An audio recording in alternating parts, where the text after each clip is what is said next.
Hello everyone, welcome है आप सभी का आज के इस न्यू वीडियो में। कैसे हैं आप सभी? उम्मीद है आप सभी लोग बहुत अच्छे होंगे।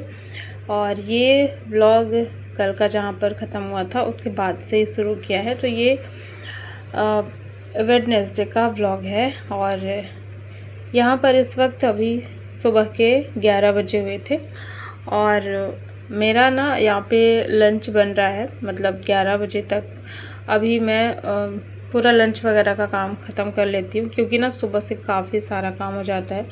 और फिर घर में अगर पेशेंट हो तो मतलब बच्चों की तरह फिर पूरी केयर करनी पड़ती है। जैसे खाने पीने का हर चीज़ बहुत ज़्यादा ध्यान देना होता है। सुबह टाइम टाइम से हर चीज़, सुबह से लेकर के रात तक जो भी है, तो बस यही सारा कुछ चलता रहता है। और सुबह से ना बहुत ज़्यादा मतलब ऐसे ही हो जाता है डेली का। और सुबह के टाइम पे तो काम भी घर के बहुत सारे हो जाते हैं। तो यहाँ पर अभी मैं रोटियां बना रही हूँ, बाकी अभी खाना नहीं बना है लंच का। तो रोटी मैं इसलिए बना रही थी क्योंकि अभी अन्या ना जैसे लेट से सो करके उठते हैं बच्चे, तो उनको ज़्यादा भूख रहती नहीं है। और अन्या की भी छुट्टी चल रही है, तो अभी वो नहीं उठी है, थोड़ा पहले ही उठ गई थी। लेकिन वही है, जैसे लेट से उठने पर उतना जल्दी भूख नहीं लगती है। तो उठने के बाद ना वो अपना कुछ ड्राइंग वगैरह करने लगती है। तो अब जाकर के अन्या को लगी थी भूख, तो उसने बोला मम्मा रोटी बना दीजिए। तो मैं यहाँ पर अभी रोटी अन्या के लिए बना ही रही थी। इसके साथ साथ मैंने सोचा अब मैं सभी के लिए रोटियां बना करके पॉट में बढ़िया से बंद करके रख दूँगी। और क्योंकि गर्मी है ना, तो फिर एक साथ ये भी सारी रोटियां बना के रख दूँगी। इसके बाद जो भी बनाना होगा तो वो मैं बाद में बनाऊँगी। और रोटी बनाने में ये भी होता है ना कि जैसे आटा वगैरह गिर जाता है, तो रोटी बनाने के बाद एक बार मैं किचन साफ़ कर लेती हूँ। तो इसके बाद मुझे लगता है कि बहुत बड़ा काम हो गया है। तो बस यहाँ पर रोटियाँ बन चुकी थी और इसके बाद अब मैं कर लेती हूँ यहाँ पर किचन की साफ़ सफाई। और दूसरी तरफ यहाँ पर दाल रख दिया है मैंने पहले ही।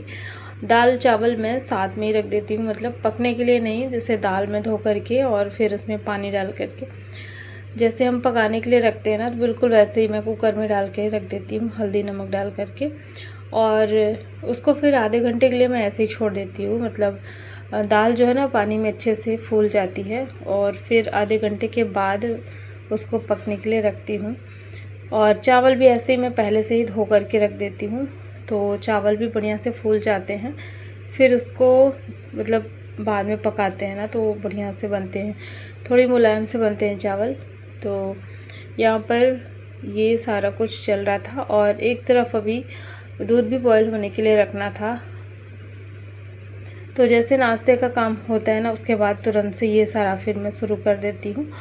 और फिर कुछ कुछ मेरा भी काम रहता है, फिर बीच बीच में मम्मी को भी देखना, उनको टाइम पर दवा वगैरह देना, ये सारी चीज़ें चलती रहती हैं। तो थोड़ा सा भी मतलब लंच के बाद ही फिर मैं फ्री होती हूँ।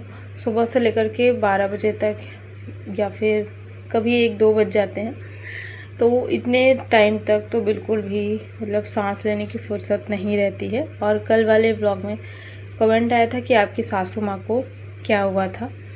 तो मेरी सासू माँ को ना बहुत सारी मतलब प्रॉब्लम है। जैसे होता है ना, उम्र जब ज़्यादा हो जाती है तो बहुत सारी दिक्कतें हो जाती हैं बॉडी में। और उनको एक तो पहले से ही मतलब कई साल पुरानी बीमारी है डायबिटीज़ की। बहुत साल हो गए, मुझे लगता है कि 35-40 साल हो गए होंगे। तो उनको डायबिटीज़ है और वही कभी कम कभी ज़्यादा होता रहता है। और इसके साथ साथ और भी जो अंदरूनी जो बॉडी के अंदर ऑर्गन होते हैं ना, उनमें कुछ कुछ प्रॉब्लम आ गई है। मतलब वो सब जैसे ब्लड टेस्ट हुआ था ना, उसमें आया है।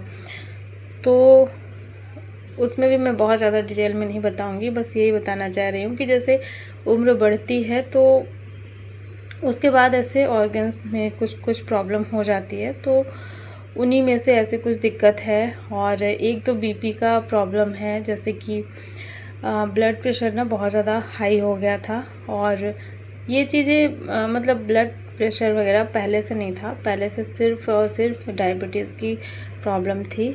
तो कभी कम कभी ज़्यादा हुआ करता था, लेकिन और इसके अलावा कोई दिक्कत थी नहीं पहले से। ये सारी चीज़ें ना अभी शुरू हो गई हैं।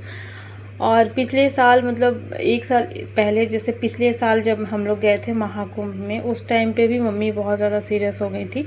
तो उसके बाद से ही फिर इनकी तबीयत जो है मतलब ऐसे बीच बीच में ख़राब होती ही रहती है, और जो बीपी की प्रॉब्लम है ना वो होती रहती है। तो बस यही था, मतलब मैं क्या ही बताऊँ, कमेंट में मैंने सोचा अच्छे से मैं व्लॉग में बता दूँगी, क्योंकि कोई एक ऐसी बीमारी नहीं है कि मैं बताऊँ कि उनको क्या हो गया था। उनको ना बहुत सारे सिम्टम्स रहते हैं, जैसे कि कभी चक्कर आना, और कभी एकदम से जैसे आंखें बंद हो जाती हैं बैठे बैठे ही। तो बहुत सारी चीज़ें हैं, और बीमारियां भी मुझे लगता है थोड़ी थोड़ी करके बहुत सारी दिक्कतें उनको हो रही हैं। तो कोई ऐसा बीमारी एक नहीं है, बहुत सारी चीज़ें हैं। तो फिर वही सारी चीज़ों का इलाज जो है अभी चल रहा है, और बहुत मुश्किल हो जाता है जब इस तरीके से घर में कोई बीमार हो जाए, और फिर मतलब उस इंसान को भी देख करके थोड़ा सा दुख होता है कि कितनी ज़्यादा तकलीफ़ हो रही है। और तकलीफ़ अगर किसी को होती है ना, तो देख करके बहुत ख़राब लगता है, बहुत ज़्यादा ऐसा लगता है कि ये दिन भगवान किसी को ना दिखाए, फिर चाहे कोई भी हो। लेकिन अब क्या ही कर सकते हैं, जो है उसका सामना तो करना ही पड़ेगा। तो अभी यहाँ पर ये सारी चीज़ें चल रही थी, और देखते देखते ना अभी बहुत सारा मेरा काम हो गया था। फिर मैंने सारे बर्तन भी धुल लिए थे, जो परात वगैरह रहती है ना रोटी बनाने की, वो सारा कुछ, जिससे उसमें सूखा आटा जम जाता है ना, तो वो सब मैंने धुल लिया था। और यहाँ पर फिर मैंने ना आम का पन्ना बनाया था, आम को बॉईल करके और उसका पन्ना बना लिया था, और फिर उसमें तड़का लगा दिया था जीरा और लहसुन और हरी मिर्च से। और उसमें फिर मैंने थोड़ा सा हल्दी डाल दिया था, और थोड़ा सा गुड़ डाल दिया था ताकि वो मीठा हो जाए, और फिर उसको उबलने के लिए छोड़ दिया था। और लास्ट में मैंने उसमें वो जो बेसन के सेव मैंने बनाए थे ना, तो उसको मैंने फिर डाल दिया है। तो ये ना काफ़ी दिन से फ्रिज में रखा हुआ था, जब मैं हॉस्पिटल लेकर के गई थी मम्मी को, उससे पहले ही मैं बनाई थी बगजा की रेसिपी, आप लोगों के साथ में शेयर भी की है, आप लोग चेक कर लीजिएगा। तो वही बचा हुआ था, और मैंने सोचा था कि मैं बाद में बनाऊंगी, लेकिन फिर हॉस्पिटल चली गई, वहाँ से आई तो टाइम नहीं मिला, तो मैंने सोचा अब मैं इसको बना लेती हूँ। तो बस यहाँ पर वही आम का जो पन्ना है ना, वो मैंने बना लिया है। और यहाँ देख सकते हैं, ये कल वाले ब्लॉग में मैंने दिखाया था कि जो सहजन है ना, उसके पत्तों को मैंने धो करके बढ़िया से रख दिया था सूखने के लिए छाँव में। तो ये आज ना सूख गया है, मतलब कल मैंने इसको रखा था और आज ये सूख गया था। तो ये देखने में बहुत सारा था, और अब इसका मुझे पाउडर तैयार करना था, तो इसको मैं पीस ले रही हूँ। और देख सकते हैं कितना थोड़ा सा हुआ है, मुझे लगता है 5-6 चम्मच आया होगा। ये छोटे से डब्बे में मैंने भर के रखा हुआ है, तो बहुत थोड़ा सा हुआ है। तो ये सहजन का पाउडर बन गया, मोरिंगा पाउडर जिसको बोलते हैं। आजकल ऑनलाइन भी काफ़ी ज़्यादा बिक रहा है ये, और बहुत सारे इसके बेनिफिट हैं। तो अभी मैंने स्टार्ट किया है, इसका जो फ़ायदा है वो तो मैं नहीं बता सकती हूँ, क्योंकि इसको जब कई दिनों तक खाएंगे ना, तब इसका फ़ायदा समझ में आएगा। तो अभी मैंने फ़र्स्ट टाइम बनाया है, और वैसे तो मैं जानती थी, मतलब इधर उधर से जैसे सुनते हैं ना हम बातें, तो मैं सुनती भी थी, लेकिन ट्राई मैंने कभी नहीं किया था। मैं फ़र्स्ट टाइम ट्राई कर रही हूँ। तो इसका जो काढ़ा है, या फिर मोरिंगा टी बोल सकते हैं, वो भी मैं सुबह में बनाती हूँ, वो भी शेयर करूँगी, बहुत अच्छी लगती है वो। और ये जो पाउडर अभी मैंने तैयार करके रखा हुआ है ना, इस पाउडर का यूज़ तो अभी तक मैंने नहीं किया है, लेकिन अभी मैं डेली मोरिंगा की चाय बनाती हूँ सुबह के टाइम पे।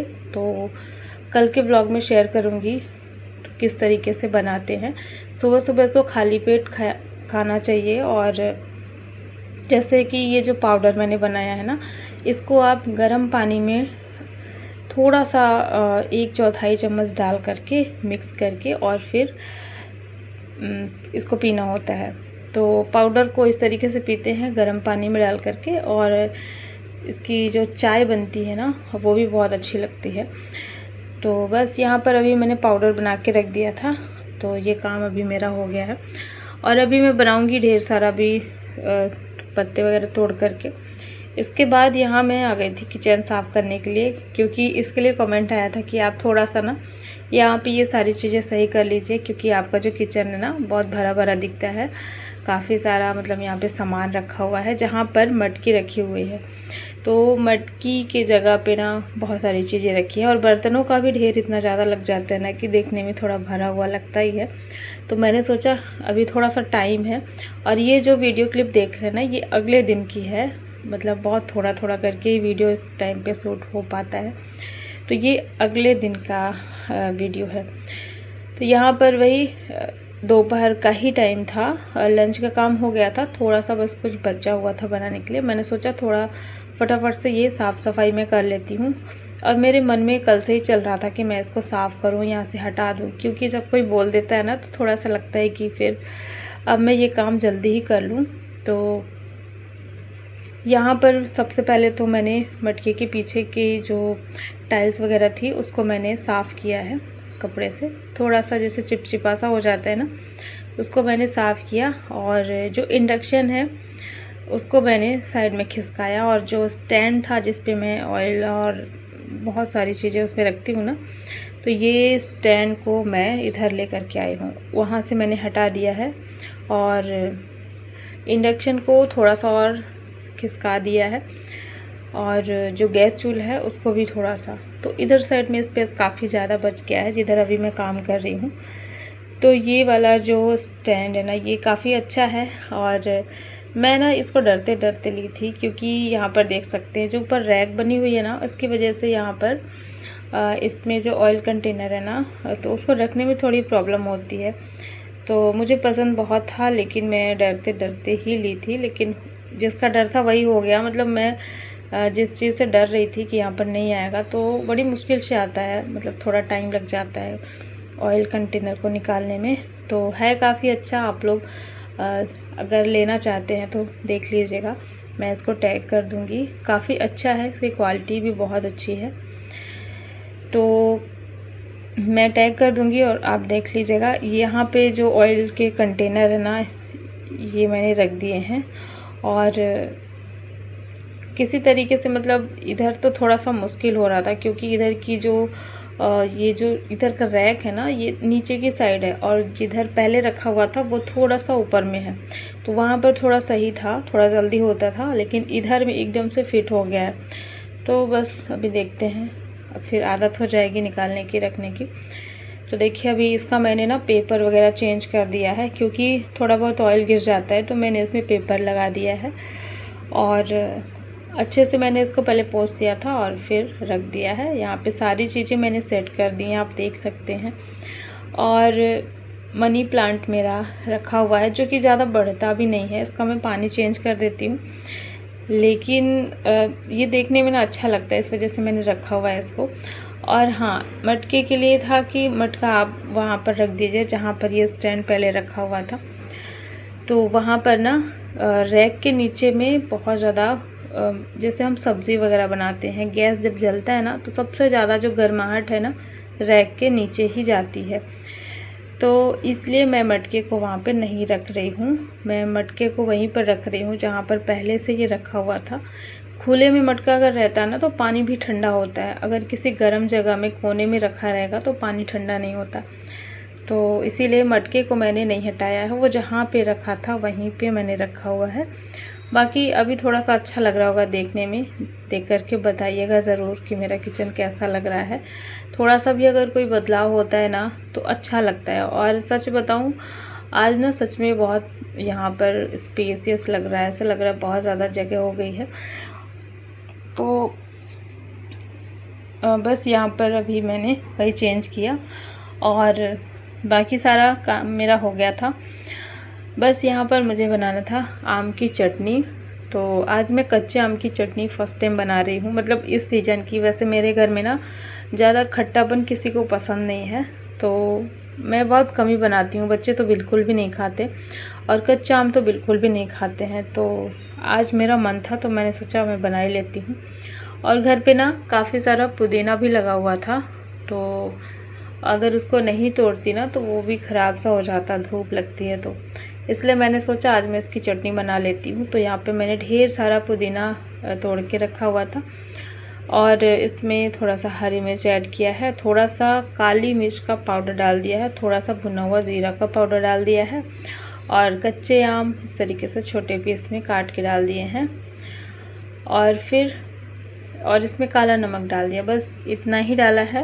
और फिर इसको मैंने थोड़ा सा पानी डाल करके पीस लिया है, क्योंकि इसको ना पीसने में दिक्कत हो रही थी, तो मैंने इसको थोड़ा सा पानी डाल करके अच्छे से पीस लिया है। तो देख सकते हैं चटनी तो बहुत अच्छी बनी थी, लेकिन आम ना बहुत खट्टा था। तो जो आम कम खट्टा होता है ना उसकी चटनी ज़्यादा अच्छी लगती है, लेकिन ये मार्केट में जितने भी आम आते हैं वो खट्टे ही रहते हैं। तो ये चटनी ना ज़्यादा किसी ने नहीं खाई,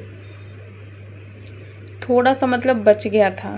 तो यहाँ पर बस अभी जो है खाना मेरा बन गया था।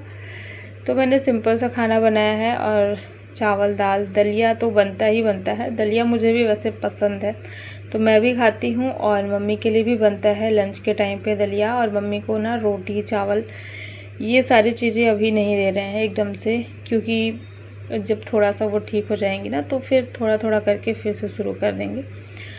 तो देखिए यहाँ पर बन चुका है लंच और आज का व्लॉग यहीं पे एंड करते हैं।